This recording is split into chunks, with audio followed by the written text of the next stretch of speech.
Hello all and welcome back. This is the third podcast of Off the Water, brought to you by the national governing body, Rya Scotland.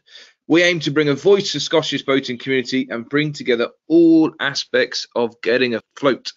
Right, what's happening in this podcast? So we have got a big interview with James Allan, CEO, Rya Scotland, and Howard Pridding, Director of External Affairs of the RWA, and talking all things around decision making and the behind the scenes work that the RWA are doing. So we've been quite excited about that. Nikki and I are going to have a bit of conversation a little bit around Mental Health Week and what's been happening.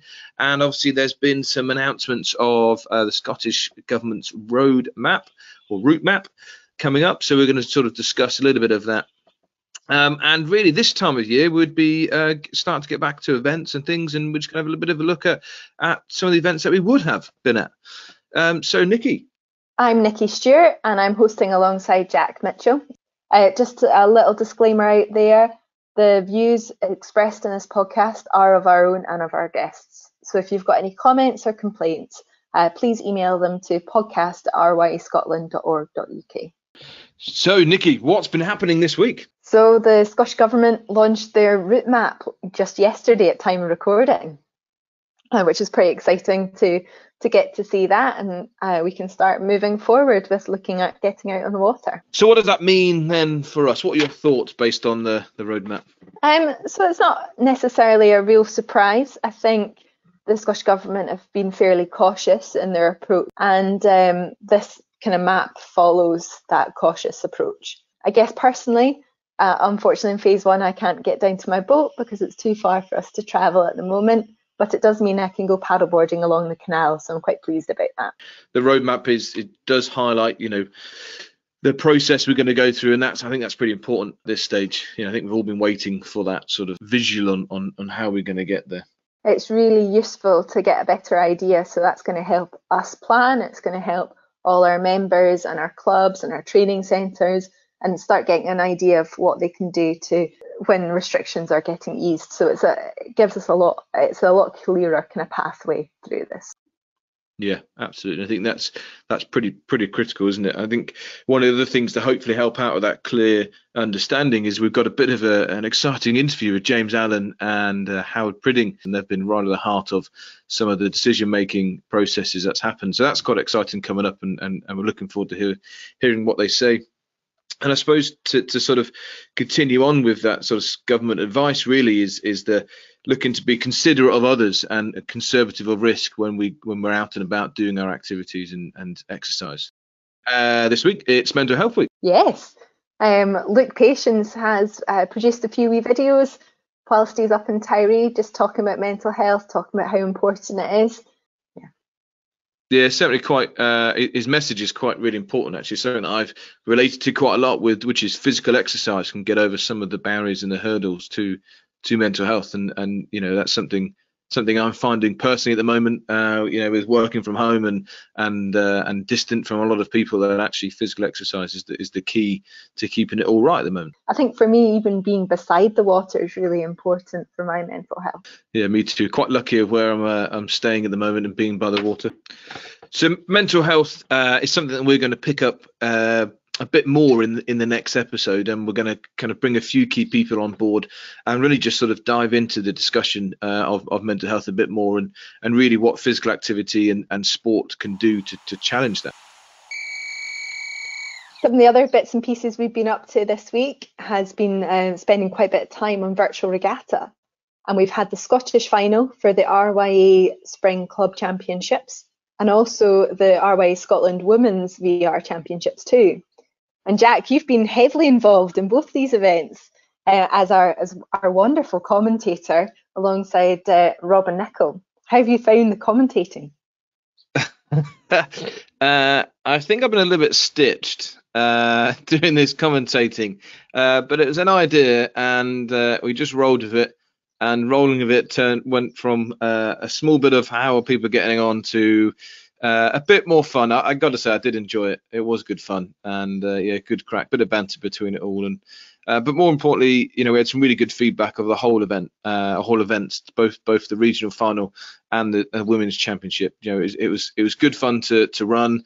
We had some amazing stories out there around some team families getting involved in the women's championship, mother and daughter against each other in the same house. It was a good fun event, and I think we all enjoyed running it. Yeah, it was really great to hear lots of different people's stories, and also bringing lots of people together that wouldn't normally sail together as well. Super engaging, and we've had some great feedback from it all.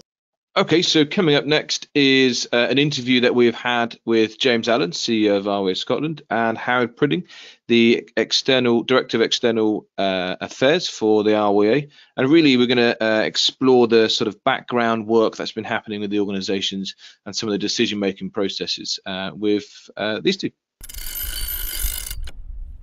We are pleased and excited to have both James Allan and Howard Pridding on the podcast this week.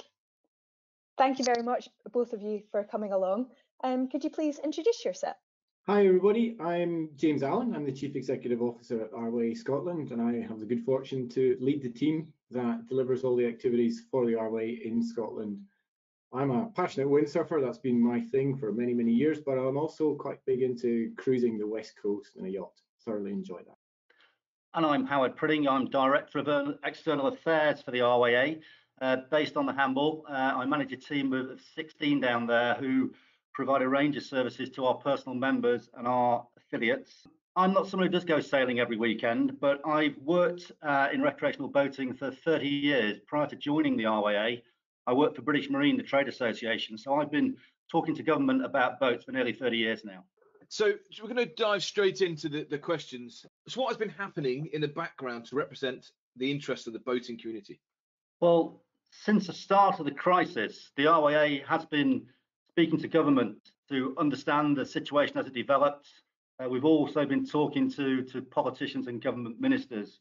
And really, I think over the weeks, the crisis has changed. At the very start, when we saw clubs closing and activity stopping, it was very much about understanding the business support that government was providing. And then we saw issues when marinas were closed, about people being concerned about access. In recent weeks, it's been all about the restart of boating, being prepared for that as and when it can happen. Okay, and what's been sort of the differences in the home countries, James? Well, Jack, I think some of the things that are really important, just as things evolved, was first and foremost that we were there to make sure the organisation was in a good place to continue.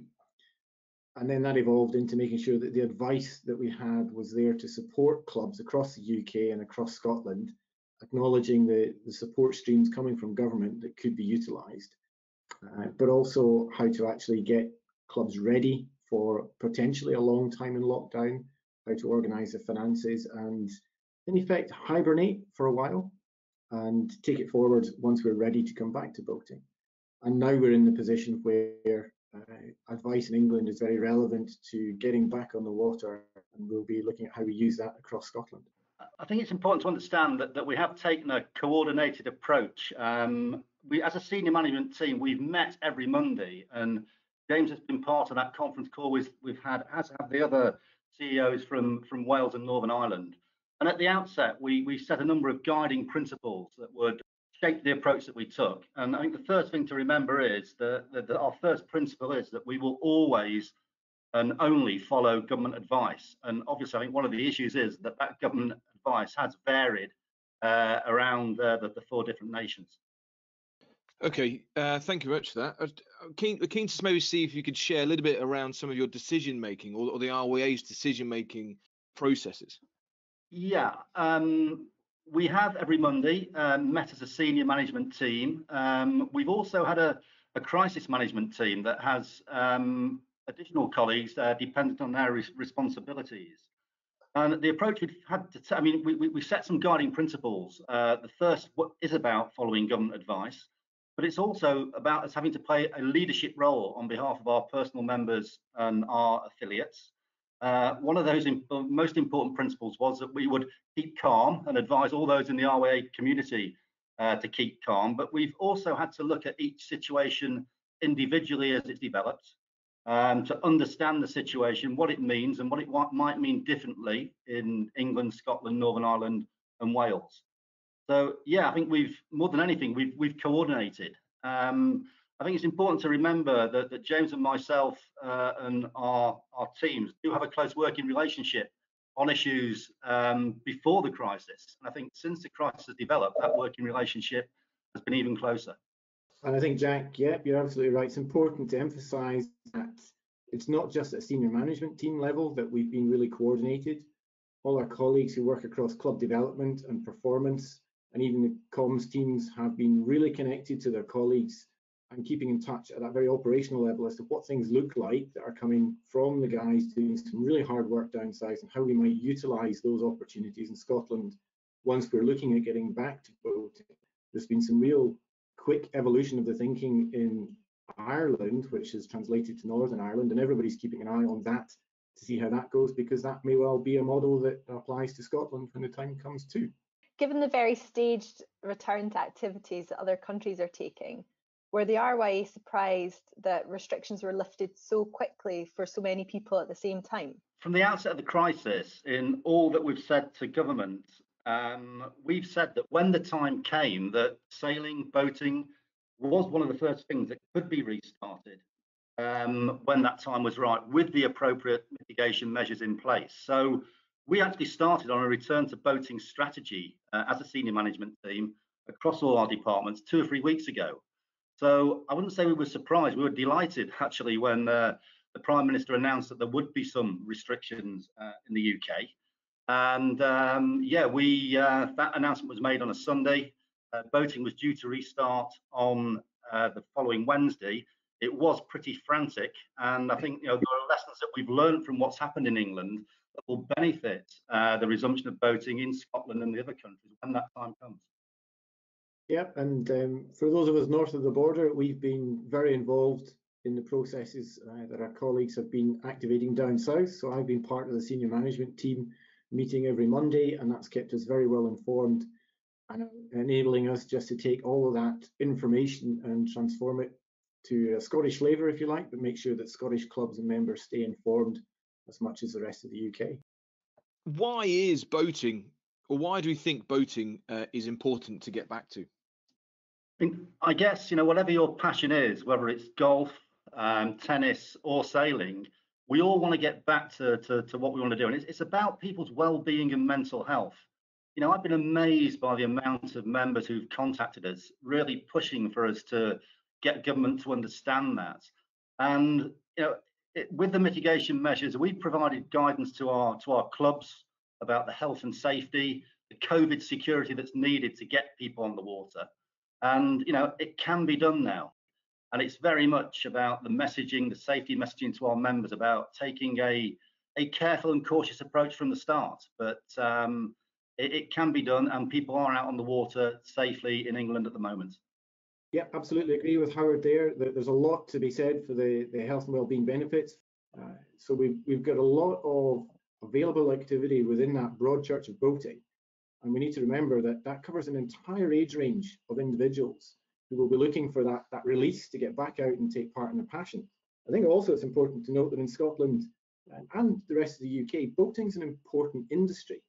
And there's an aspect of the partnerships that we work with who are keen to see us back out in their boats because we're supporting their jobs. The marine tourism sector in Scotland is a major contributor to the economies of some remote and rural coastal communities. And while it might be a while before we're looking at coastal cruising being properly back on the menu, there's some real concerns about the virus reaching the islands where it's really not been prevalent at all. In time, we'll need to look at how that could be done safely and responsibly and help those economies get back on their feet.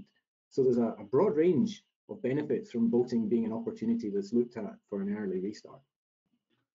I think James makes some really important points as well about the strategic partners that we've worked with in the industry, British Marine, the Yacht Harbour Association, but also the ports and harbours sector. And, dialogue with those bodies as we look to restart is really important. And none more with the RNLI. Over recent weeks, as we've been looking to restart in England, We've had some good conversations with the RNLI who are looking us to get that safety messaging out to people who are now going afloat, so that we're not putting undue pressure on the RNLI, the Coast Guard and other emergency services. Great, thank you. James, what work has Rya Scotland been doing to inform the Scottish Government about getting people back out on the water?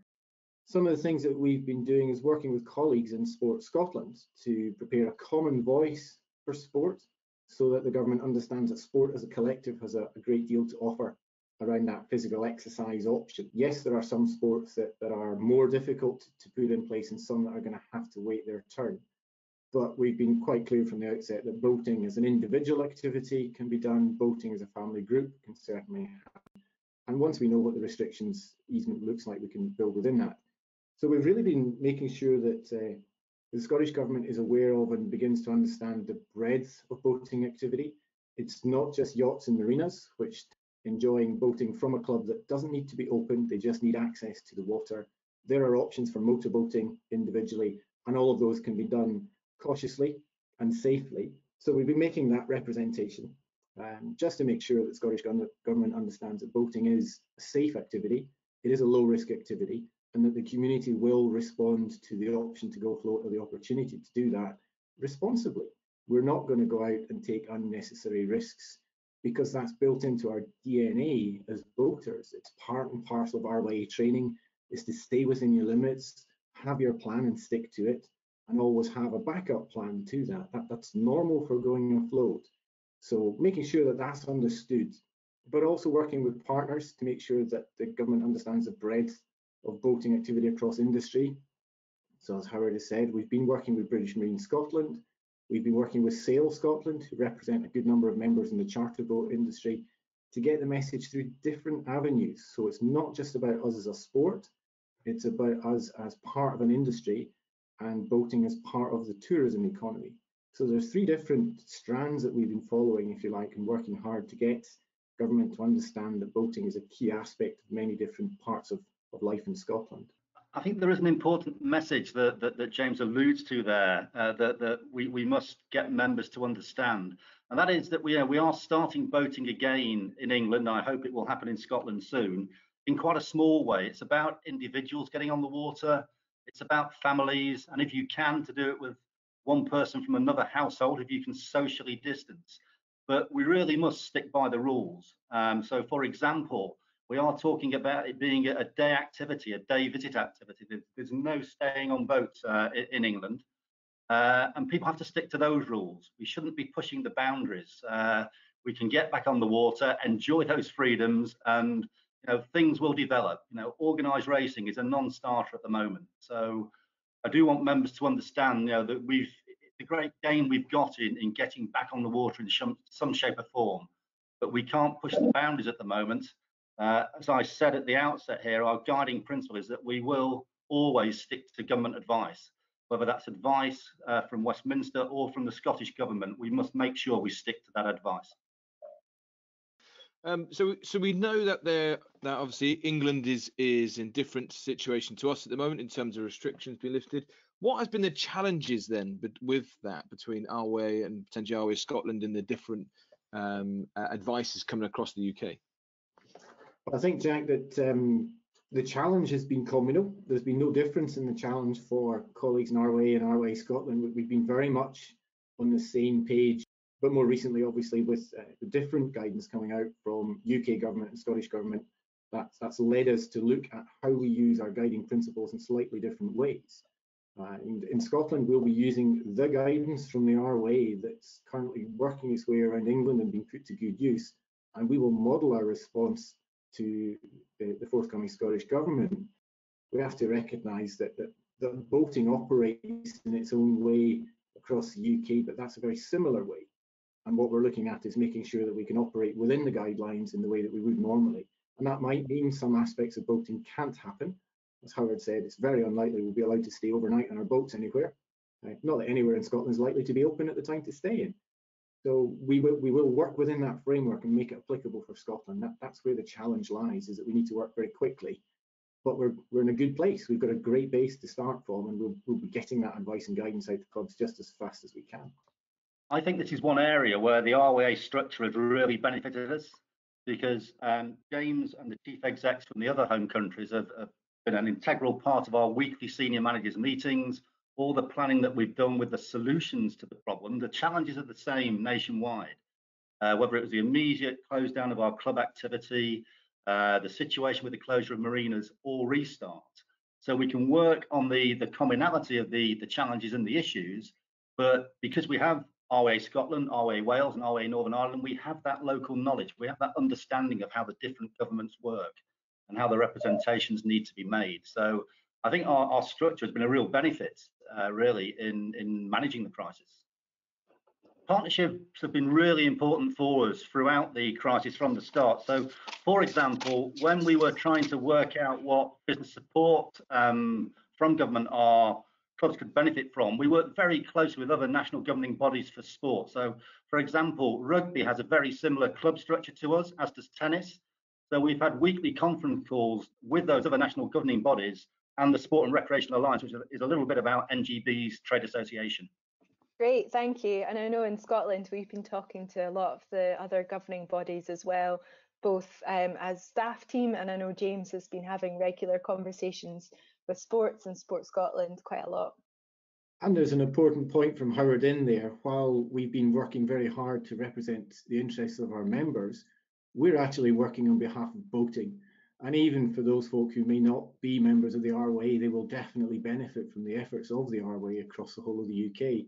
So what does the next 6 months look like for both RYA and RYA Scotland? Well, I hope it'll be a bit more relaxed than the last few weeks, personally. But yeah, we don't know what's coming, do we? We talk about the new normal. We've got to work out what that new normal will be. But I think we're all pretty sure that it's not going to be the same as it was. You know, we've resumed boating in a very small way at the moment in England. It's about individuals getting out on the water, families getting out on the water, maybe an individual with someone from a different household if you can socially distance.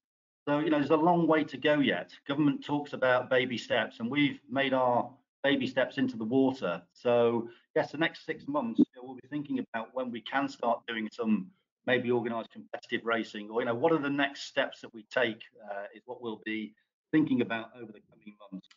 For those of in Scotland, next 6 months, certainly the immediate future, we'll be looking at what the roadmap from the Scottish Government looks like and how that influences how we look at getting back on the water and when that can happen for us. I absolutely hope that in 6 months' time we'll see boating in Scotland happening again in some form. I'm pretty confident of that happening. I think we've got a good case for being on the water fairly soon. And I'd like to think that the good weather we've had through April and into May continues, because we've missed one of the best early spring seasons that I can remember. So yeah, we're looking forward to getting back in the water and enjoying some good weather. Brilliant. And along with that, you're doing a lot to engage our members and organisations at the moment to try and get back out in the water as soon as we can. So I suppose, how can our members and affiliate organisations raise their thoughts, raise their concerns, get in contact with us? Well, I've been amazed by the number of people who have contacted us throughout this crisis. We do have people at the RYA who can provide advice. Our cruising team, our legal advisors are doing a lot with our clubs who are trying to understand the developing situation and what that means legally. So my message is, please continue to get in touch with us. We are here to help. We're a membership organisation who's here for its members.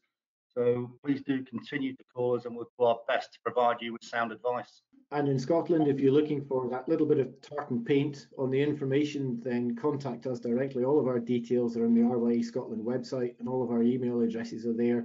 I've had a number of great emails from folk who've been very understanding of the situation, all looking forward to getting back in the water, and some of those have got some great ideas as to how clubs can approach that very sensibly. So we've taken all of that on board, and it's been great to hear from members directly. Some folk very frustrated, and I'm one of those. I'm really looking forward to getting back on the water. But I think for the time being, get in touch, let us know where you're at, how it looks for you.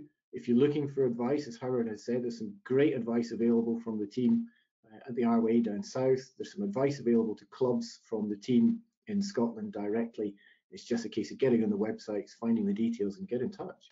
Yeah, thanks, James and Howard. So we're kind of coming to the end of our interview, really, and we have to say thank you very much for your time and answering our questions. But I suppose I want to finish with just one question, really, and that is, what are the hopes for the future? Quite simply, I hope that people can get back on the water. It's what our members want to do. It's their passion, and it really is good for everyone's well-being and mental health. So my hope is that we will see a resumption of boating initially in Scotland, but across the country, the nation, that we increasingly get back to some form of normality in the sport. Can't really say it better than Howard. I guess my hope is that everyone gets back to the boating, is able to follow that passion as best they can, and that we all get to enjoy being on the water together again very soon. Thanks, James and Howard. It was great to catch up with Howard and James about the work that they've been doing with our partners to represent our members, clubs and training centres. And I suppose one of the important messages that I picked up from it was around safety and doing what is appropriate as per government advice. I suppose, Nikki, what's your reflections over the last couple of weeks really been? I think there's a real desire to be able to get back out on the water and to deliver training, but everyone's really mindful about doing it safely, making sure that they keep themselves, their instructors, their staff, as well as the customers or members safe while delivering something. And I think with the current guidance on social distancing, that makes it very difficult within a training environment to maintain social distancing at all times. So until that there's maybe some changes within that, training is very, very difficult to do, potentially or particularly from a commercial point of view, to be able to make it cost effective to actually deliver the training. Some centres at the moment have been talking about reducing ratios, and that just makes it a lot more expensive to run the training. So I guess this is a time for our training centres to think a little bit more creatively, a little differently with what's going on. One of the interesting things that has been coming out quite a lot from the outdoor industry and as a whole, I guess, is the link with education and potentially opening up training centres or outdoor education centres as an opportunity for schools. It will help increase the capacity in terms of space, but also teaching capability and bring the outdoors to a lot of the school kids.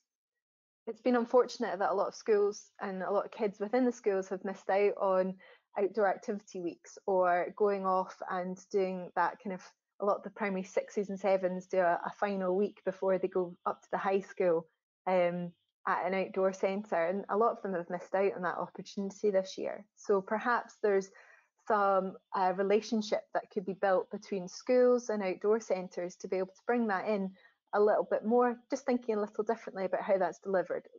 Unlikely to be residential, but it could be something, maybe go and do an afternoon, and that just helps the teachers, gives them the opportunity to learn in the outdoors. No, Nikki, I'm completely with you. I think for our training centres, I think it's really is quite difficult right now because it is still a bit uncertain and a bit unknown. I think we're asking them to plan and think sort of outside the box, but actually knowing when the sort of back to normal and they can deliver back to what they were expecting to deliver. I think that's still the sticking point, really. And I think there's sort of two things, my reflections on the training centre clubs fit into this as well, is that firstly I think it's about being creative and thinking outside the box, and as you mentioned, what else can we do, how can we diversify that will help this situation. I think that link to education is really quite key. How can we support some other challenges that are happening but at the same time use the outdoors as a benefit, as we know it is a benefit. The other part of that then is if we can do that first one, that means we might be able to, our training centres might be able to survive for the new normal, for the moment when we can get back to what normal is, whether that's working properly with social distancing, and that's going to be here for a while, or being ready to go back all steams running when we kind of get over this pandemic. Yeah, I think one of the things I'm definitely worried about is instructor numbers, because we're going to be losing instructors at the moment. They'll be having to look for new work or other jobs.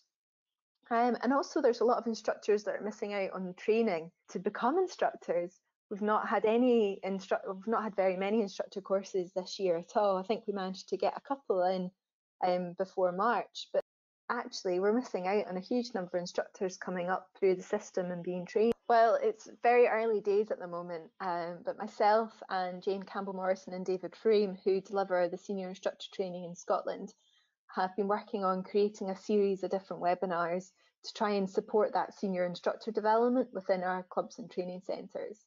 So we're going to kick off the first session on mentoring, because this is a really important topic to try and keep that support going within the environment. And that mentoring I guess it's both that skill development, but that support to help them stay connected with the club and the training centre, but also or to that individual doing the mentoring, and making sure that they feel part of it. And that's a really key part of being able to retain your instructors. Instructors are absolutely right. If we haven't got them, then we can't run our training centres. Yeah, absolutely.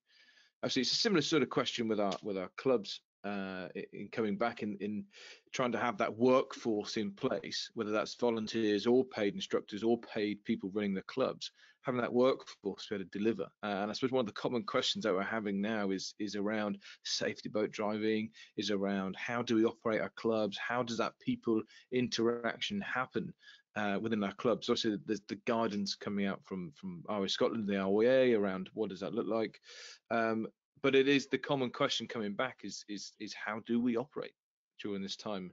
The final thing to maybe reflect on is something that we're really passionate and keen on. Really is trying to connect with as many people as possible. And I know, Nikki, you're running or leading some RTC calls. Is that right? Yeah, we've got a series of RTC calls, which will be running the week that this podcast just comes out. The best thing to do is keep an eye on our social media, and that will let you know what opportunities are coming up. But the training centre calls, we've decided to make them discipline specific, and that will just kind of tailor that information to the group there. We've got a few sessions as well coming up, don't you? Yeah, every Wednesday we run 2 Connect sessions, 4 o'clock and a 7 o'clock session. And they're just there for people to connect in with other clubs, with us, ask some questions, and then every now and then when there's sort of a key topic to discuss, we'll just make it around sort of that topic. So we just urge members, clubs, training centres, everyone just to use those sessions to connect in, because we really want to sort of hear from you. Really, it's really important for us. 3, 2, 1, go.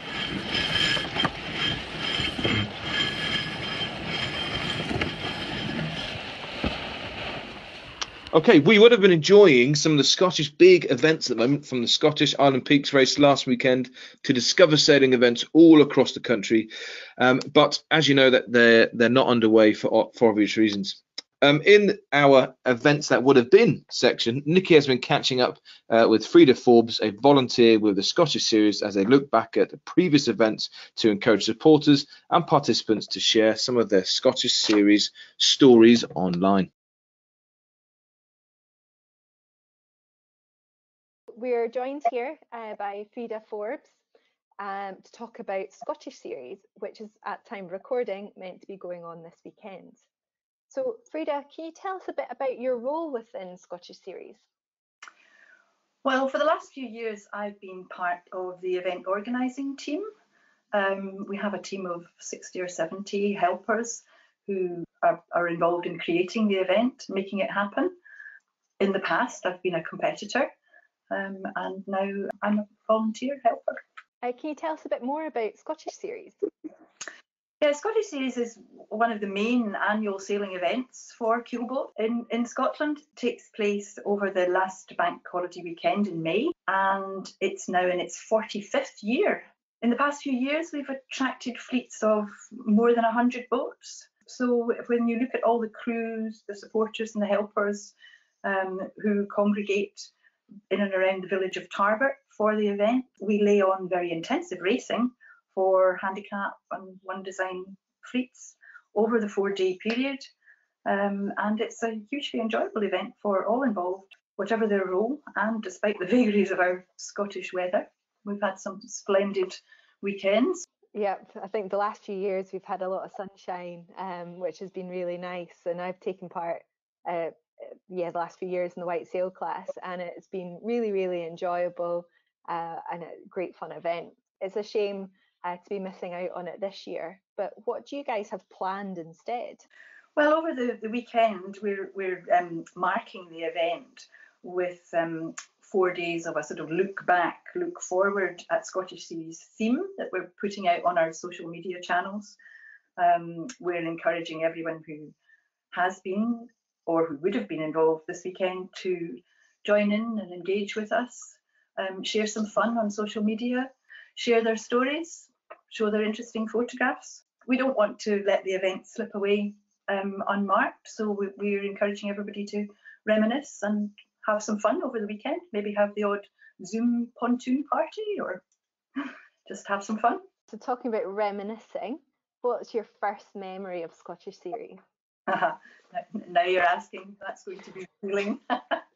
The very first one I remember was it was in 1981, and that was when there used to be an overnight race as part of the series. And the first stop was in Campbelltown, and it was my very first ever overnight race, so it was a bit daunting, and it wasn't very nice weather, very wet, cold, windy, and I will never forget crossing the finish line nearing Campbelltown and just thinking, oh, I'm exhausted, I'm tired, I'm cold, I'm hungry, and then I turned around and looked at my husband on the helm, and it was a Sonata we were sailing at the time. And I realised that he'd been helming for 15 hours at least, without a break, pretty much. I won't ever forget just that vision of him. But now I look back on it and I think it was an absolutely fabulous race, one of the best races ever, overnight, despite the cold. Yeah, it's always easier to look back and remember the good times than at the time you're, oh, it's cold and wet and miserable. But it was always really, really good fun. Absolutely. Who knows, maybe the overnight race will make its way back into Scottish Series programme at some stage. Interesting question. I think one that we maybe should ask our competitors. Some people like them, some people are very against them, but they're certainly character building. I think my first memory of Scottish Series would be going to visit my dad while he was racing in the Sigma 33 fleet.